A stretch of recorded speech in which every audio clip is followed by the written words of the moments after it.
I'm Barry Cunliffe, Emeritus Professor of European Archaeology from Oxford.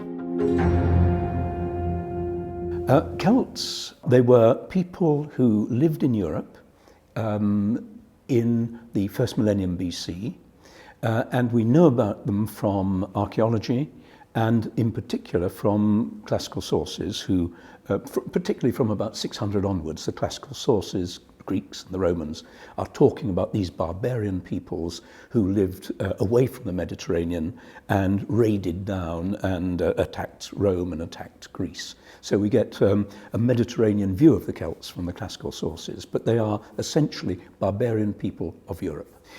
From the views of the 18th century came the idea that the Celts sort of originated somewhere in the middle of Europe and then spread in all directions, and some of them spread west into Brittany, into Iberia, into the British Isles and Ireland.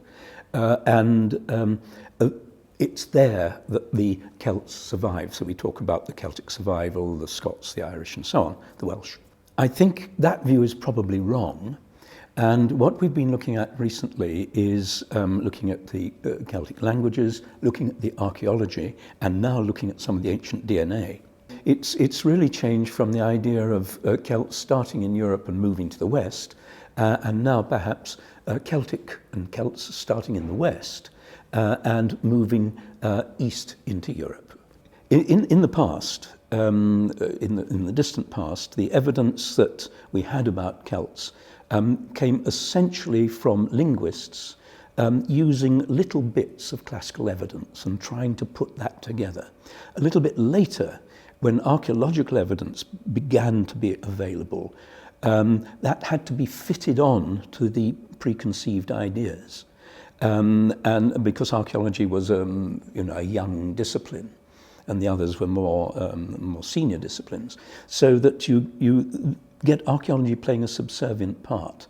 But from about the 1960s, people began to say, well, now, look, archaeology has got its own story to tell, and it should be allowed to tell its own story, irrespective of the models people have created in the past, and then we'll see where we are. So it is really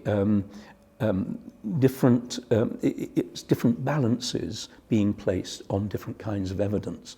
But altogether, the three kinds of evidence, genetic, linguistic, archaeological, must be taken at their own values and integrated into a single model.